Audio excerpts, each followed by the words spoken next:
April 12, 1943. 300 meters beneath the cold Atlantic waters, Captain Lieutenant Werner Hartmann stood in the control room of his submarine, listening to the rhythmic ping of machinery and the hushed breathing of 47 men who believed themselves invisible. The temperature hovered just above freezing, condensation dripping from every metal surface, creating a constant percussion that had become the soundtrack of their existence.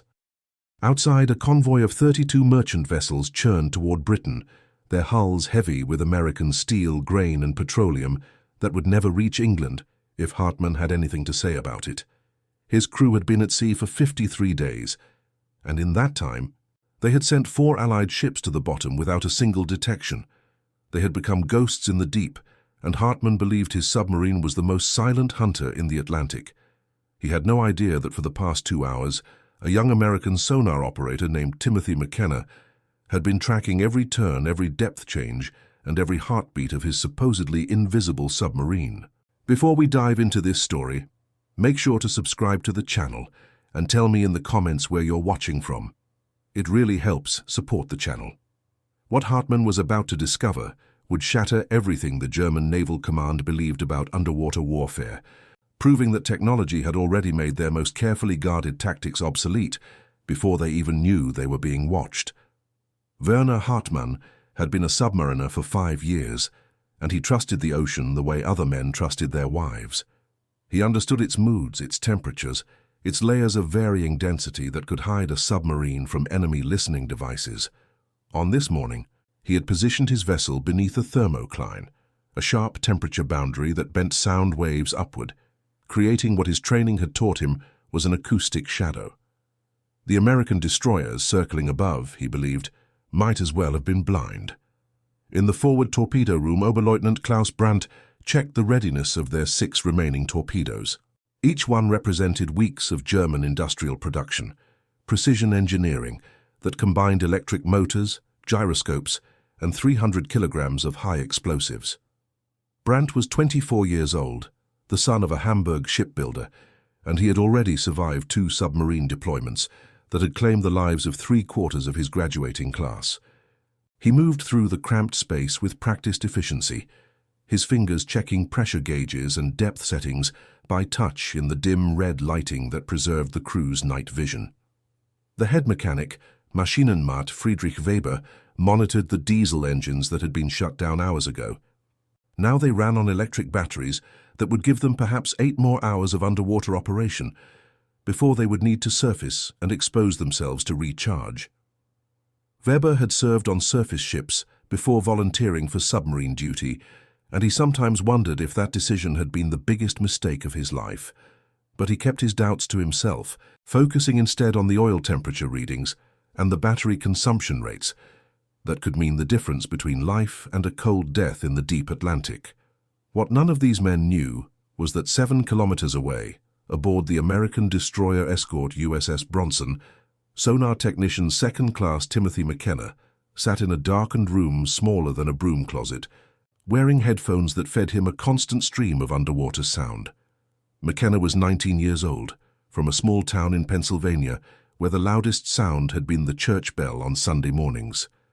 Now he listened to an ocean that sang with 1,000 voices, the groan of shifting metal hulls, the biological clicks of whales and dolphins, the throb of propellers, and beneath it all, the distinctive electrical hum of a submarine running on battery power. The equipment surrounding McKenna represented a revolution in naval warfare that the German command had catastrophically underestimated.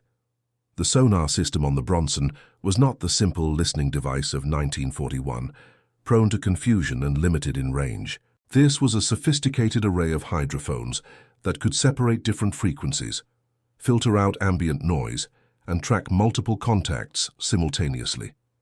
The system could hear a submarine's electric motors at a range of 12 kilometers under the right conditions, and it could track that submarine through thermoclines, temperature inversions, and most of the natural acoustic barriers that submariners relied upon for survival. McKenna had been tracking contact-designated Sierra 7 for 2 hours and 14 minutes. He had first detected it as a faint electrical hum at bearing 240 degrees, range estimated at 8,000 meters. Over the following minutes, he had refined that estimate.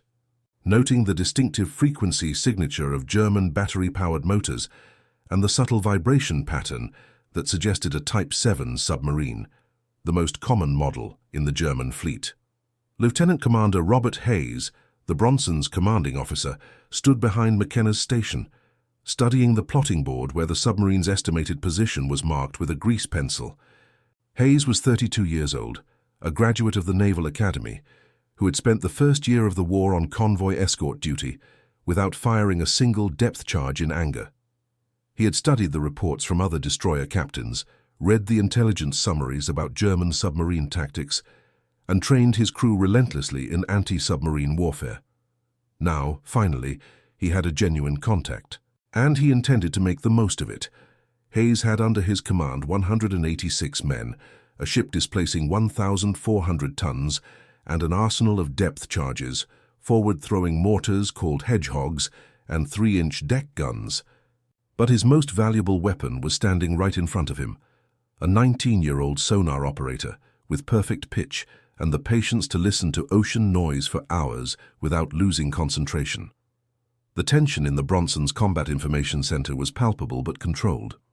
Lieutenant Charles Morrison, the executive officer, coordinated with the engine room to maintain their speed at 12 knots, fast enough to close the distance, but slow enough to keep their own propeller noise from drowning out McKenna's sonar contact.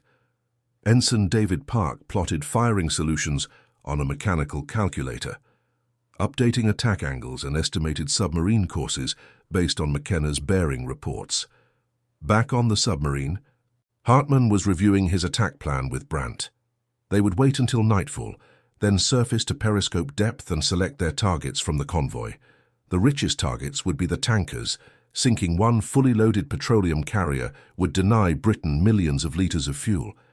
Hartmann had already identified 3 likely candidates through previous periscope observations, and he was calculating which one would be most vulnerable to a single torpedo attack. The crew had been at action stations for 3 hours, a state of heightened readiness that was exhausting to maintain but necessary when hunting a convoy. They spoke in whispers even though sound traveled poorly through the pressure hull into the water outside. It was a psychological habit born from training that emphasized silence as the ultimate survival skill. Every man moved with deliberate care, avoiding any unnecessary contact with metal surfaces that might transmit noise.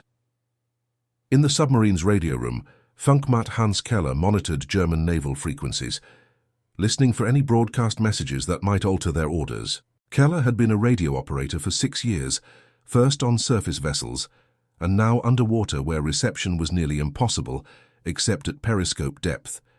He had a wife and 2 daughters in Bremen, and he carried their photograph in a waterproof pouch that he touched whenever stress threatened to overwhelm him. Today he could feel that photograph pressing against his chest, a talisman against the darkness and the pressure and the knowledge that his submarine had become a coffin for so many other crews. The German submarine service had started the war with 57 operational submarines. By April 1943, they had built over 400 more. But they had also suffered catastrophic losses.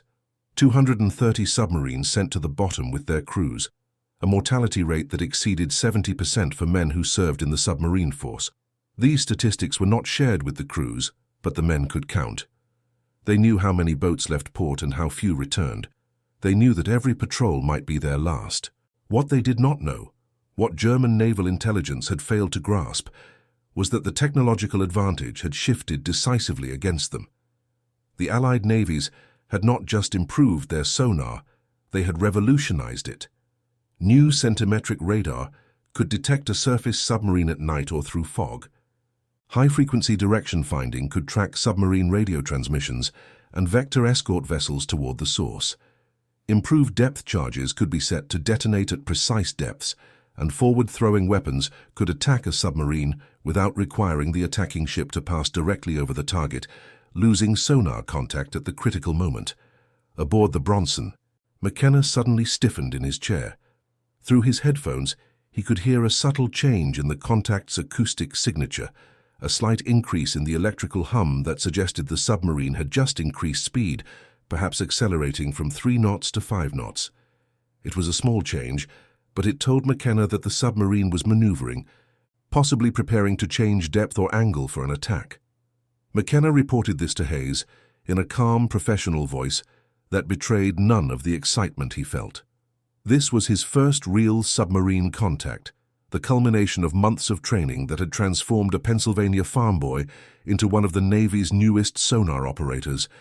He adjusted his equipment, fine-tuning the gain and filtering out a layer of biological noise from a pod of dolphins that was passing through the area. Hayes made his decision quickly. They would close the range to 4,000 meters, then execute a coordinated attack with USS Harding, another destroyer escort that was positioned on the convoy's opposite flank. The two ships would approach from different angles, making it difficult for the submarine to evade both attackers simultaneously. If they could force the submarine to go deep and drain its batteries, they might eventually compel it to surface, where the convoy's air cover could finish the job. The tactical radio crackled as Hayes coordinated with Harding's captain, Lieutenant Commander James Sullivan. Sullivan was an old hand at anti-submarine warfare, having commanded escorts in the Atlantic since 1941. He had 3 confirmed submarine destructions to his credit, and he recognized immediately what Hayes was proposing. The two ships would execute what was called a creeping attack, one vessel maintaining sonar contact, while the other approached slowly and silently to deliver the depth charge pattern. On the submarine, Hartman suddenly froze. His executive officer had just reported a subtle change in the background noise, a shift in the distant throb of propellers that suggested one of the escort vessels was altering course. It could mean nothing. Escort ships constantly changed position while screening a convoy. But Hartman had survived this long by trusting his instincts, and his instincts were telling him something was wrong. He ordered the submarine to descend to 400 meters, well below the depth where Allied depth charges were believed to be effective. The pressure hull groaned as they went deeper, and several crew members glanced nervously at the ceiling, calculating how much pressure the steel could withstand before it buckled. The submarine's maximum rated depth was officially 230 meters, but experienced crews knew they could go deeper in emergencies. How much deeper was a question no one wanted to answer through direct experience. McKenna heard the depth change immediately. The contact's bearing remained constant, but the subtle shift in acoustic properties told him the submarine was descending rapidly. He reported this to Hayes, who smiled grimly. A submarine going deep was burning through its battery power at an accelerated rate. Every meter of depth required energy to pump water out of the ballast tanks, and maintaining depth at 400 meters required constant power to overcome the submarine's natural buoyancy. The chess game had begun in earnest now. Hayes knew that the submarine crew was probably aware of his presence, but he also knew they could not know how accurately he could track them. The German training doctrine still assumed that thermoclines and depth changes would break sonar contact. They did not know that McKenna's equipment could track them through almost any natural acoustic barrier, that the technology had evolved beyond their understanding. Aboard the submarine, the atmosphere had shifted from confident anticipation to nervous alertness. Hartman studied his charts, calculating how long they could remain at this depth before the battery reserves became critical. Weber reported that at current consumption rates, they had perhaps 5 more hours before they would need to surface. 5 hours before they would be vulnerable, exposed on the surface while their diesel engines recharged the batteries. Brandt stood in the torpedo room, ready to fire on Hartman's command, but he could feel the weight of the ocean pressing down on them. 400 meters of black water above their heads, pressure that would crush an unprotected human body instantly. The submarine's hull creaked and groaned, and Brandt found himself thinking about his parents in Hamburg, wondering if they would ever learn what happened to him if the hull failed and the Atlantic rushed in. Time passed slowly in the submarine's eternal twilight. Minutes stretched into hours as Hartman attempted to evade contact by changing course and speed, zigging and zagging in patterns that had worked in previous encounters. But McKenna held his contact. His young ears trained to distinguish the submarine's signature from every other sound in the ocean. He called out bearing changes to the plotting team, and Hayes adjusted his course to compensate, always maintaining position between the submarine and the convoy's projected path. The Harding had positioned itself 4 kilometers away, its own sonar operators confirming McKenna's contact. Sullivan was preparing his depth charge attack, calculating the pattern that would give them the best chance of a direct hit, or at least close enough to damage the submarine's electrical systems. Modern depth charges contained 135 kilograms of high explosives, and when detonated at the correct depth, they could crack a pressure hull or disable crucial systems even without a direct hit. Inside the submarine, Weber reported that battery power had dropped to 40% of capacity. They had perhaps 3 more hours before they would be forced to surface, and Hartmann knew that surfacing while enemy escorts were in contact would be suicidal. But staying down meant slowly suffocating as the air grew foul and the carbon dioxide levels climbed. Already the atmosphere inside the submarine was thick and stale, and several crew members were showing signs of respiratory distress. Hartmann made a desperate decision. They would sprint, accelerate to maximum underwater speed, in an attempt to break contact and open the range enough to surface safely. It was a gamble that would drain the batteries even faster, but if it worked, they might escape the immediate danger. He ordered Weber to push the electric motors to maximum output, and the submarine surged forward, its propellers churning the water at a speed that sacrificed silence for velocity. McKenna heard the speed change instantly. The electrical hum increased in frequency and volume, and the propeller noise shifted to a higher pitch that cut through the ocean's ambient sound. He reported the acceleration to Hayes, who immediately recognized what the submarine commander was attempting. Hayes ordered the Bronson to increase speed to 20 knots, closing the distance while the submarine sprinted. The submarine reached a speed of 18 knots underwater, an impressive velocity that strained every system on the aging vessel. But it could not sustain that speed for long. The battery drain was catastrophic, and Weber reported that at this consumption rate, they would be completely depleted in less than 30 minutes. Hartmann maintained the sprint for 12 minutes, then reluctantly ordered a reduction to 6 knots, hoping he had opened enough distance to surface safely. He had not.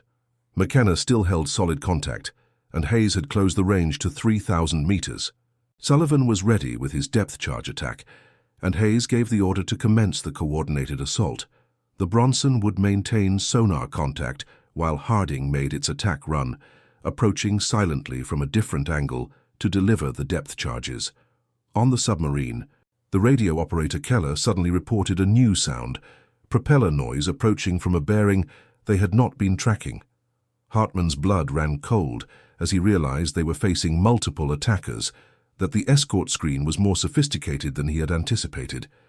He ordered the submarine to reverse course, turning hard to port in an attempt to evade the approaching vessel. But the maneuver came too late.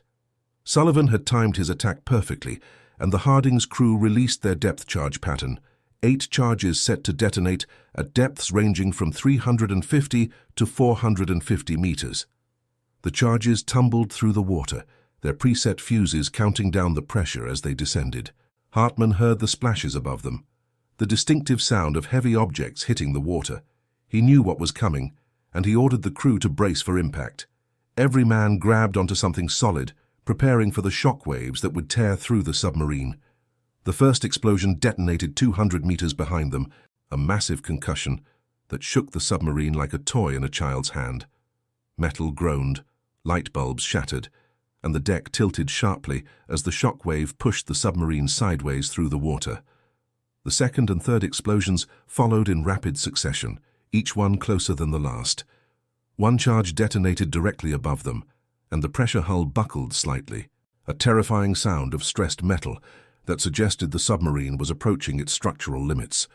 In the engine room, Weber struggled to maintain control as gauges shattered and electrical systems sparked. The main battery bank showed damage. Several cells had cracked, releasing toxic chlorine gas that began to fill the submarine's interior. The chemical smell was unmistakable and deadly, and Weber immediately ordered the emergency ventilation system activated to scrub the air. But ventilation required power, and power was something they no longer had in abundance.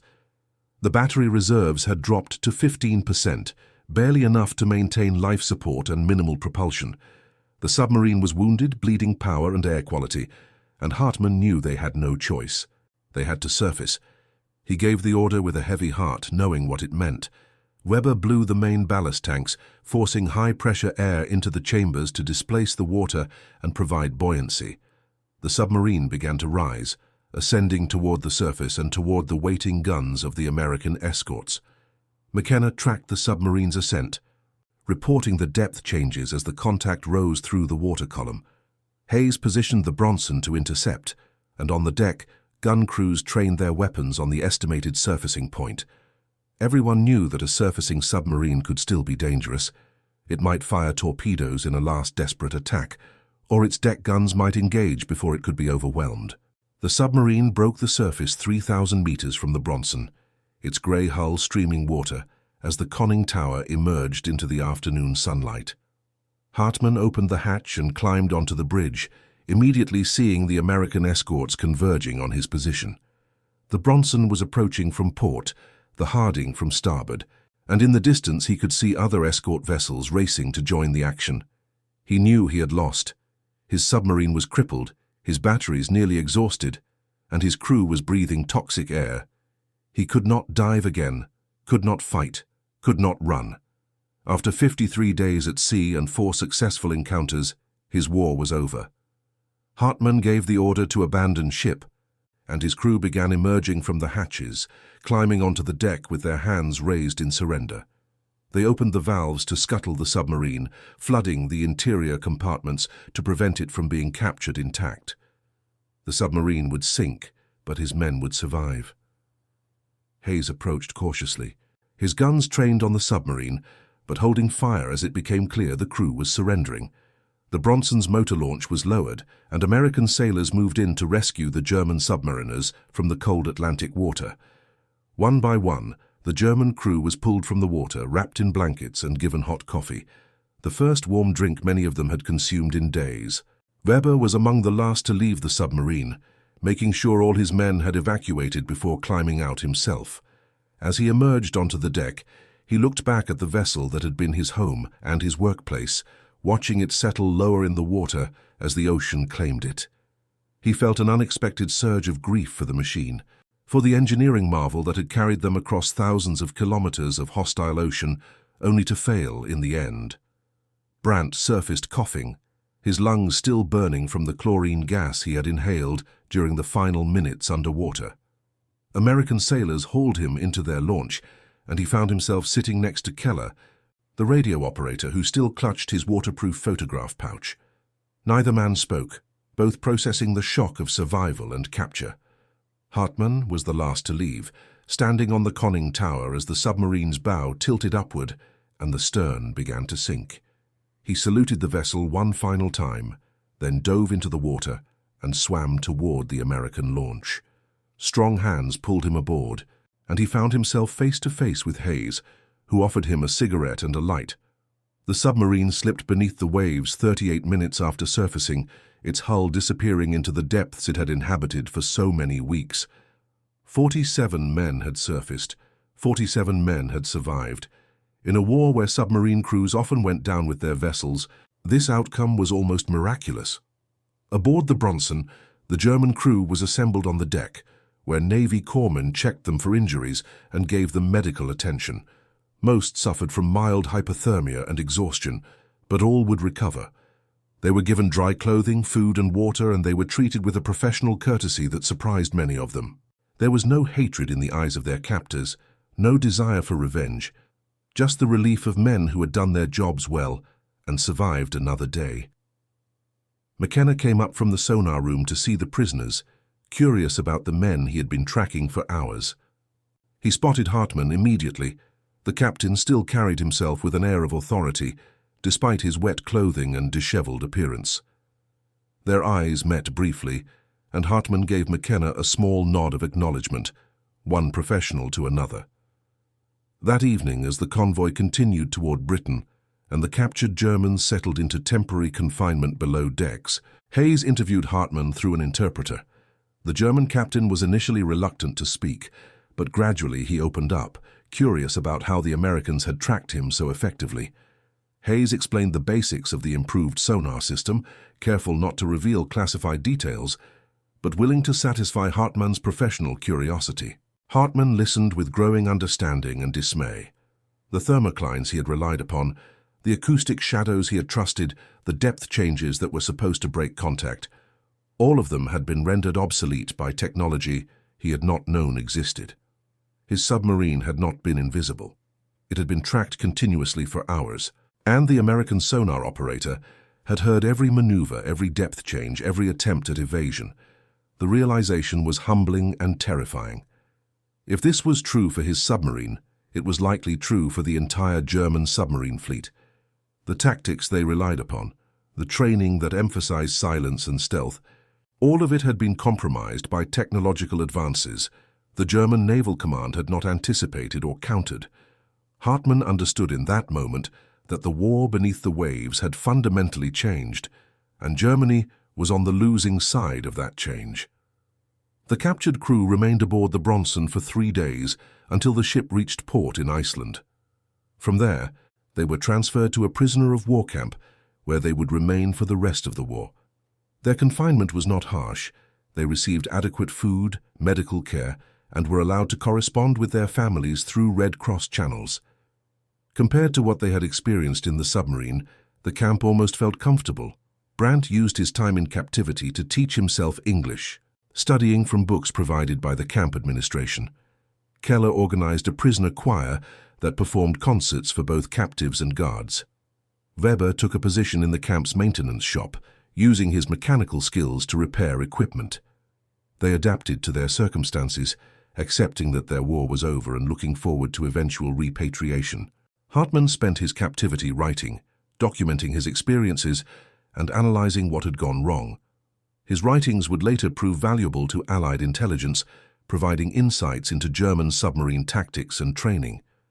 He remained a proud submariner, but he was also a realist who understood that technology had overtaken traditional seamanship. McKenna continued his service on the Bronson, participating in 12 more convoy escort missions before the end of the war. He became one of the Navy's most experienced sonar operators, and his techniques for tracking submarines through difficult acoustic conditions were incorporated into training materials for future operators. He survived the war unscathed and returned to Pennsylvania, where he married his childhood sweetheart and took a job as an electrician. Hayes was promoted to commander and given command of a larger destroyer escort. He participated in the Normandy invasion, providing anti-submarine screening for the landing forces, and later served in the Pacific Theater.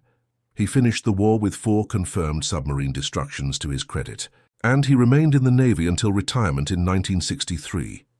The engagement between the Bronson and Hartmann's submarine was documented in American naval records as a textbook example of effective sonar tracking and coordinated anti-submarine warfare. The tactics used in the encounter became standard procedure for destroyer escorts, and the engagement was studied at the Naval Academy as an illustration of how technological superiority could overcome traditional military advantages. For the German submarine fleet, April 1943 marked the beginning of the end. The combination of improved Allied sonar, radar, and cryptographic breakthroughs meant that submarines could no longer operate with the near impunity they had enjoyed in earlier years. Losses mounted catastrophically. In May 1943 alone, the Germans lost 41 submarines. By the war's end, of the approximately 1,000 submarines built by Germany, 753 had been destroyed, and 30,000 submariners had perished. The men of Hartmann's crew survived not through superior skill or courage, but through the mercy of capture. Their story became one small thread in the larger tapestry of the Battle of the Atlantic, a confrontation that ultimately was decided not by the bravery of sailors, but by the industrial and technological capacity of the Allied nations to produce weapons and detection systems faster than Germany could build submarines to replace its losses. Years after the war, Weber returned to Germany and resumed work as a ship mechanic, but he never went to sea again. Keller reunited with his family and took a position as a postal clerk, grateful for work that kept him on dry land.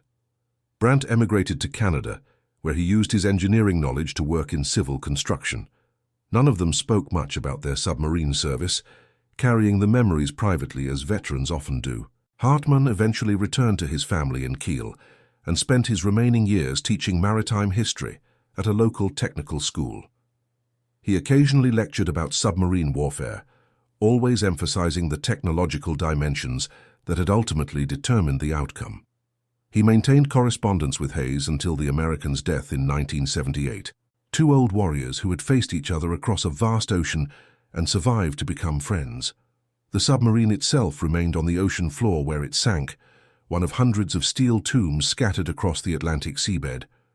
Occasionally, it is visited by deep-sea researchers documenting the war's underwater legacy. Its hull now home to marine life that has reclaimed the machinery of war for nature's purposes. The story of that April day in 1943 serves as a reminder that wars are won not just by courage and skill, but by technology and industrial capacity. The men who served on both sides demonstrated bravery and professionalism, but the outcome was determined by systems and inventions that most of them barely understood. The silent submarine was no longer silent, and the ocean that once hid Germany's underwater fleet had become transparent to American sonar operators who could track every movement, every maneuver, every attempt at evasion. And that concludes our story. If you made it this far, please share your thoughts in the comments. What part of this historical account surprised you most? Don't forget to subscribe for more untold stories from World War II and check out the video on screen for another incredible tale from history. Until next time.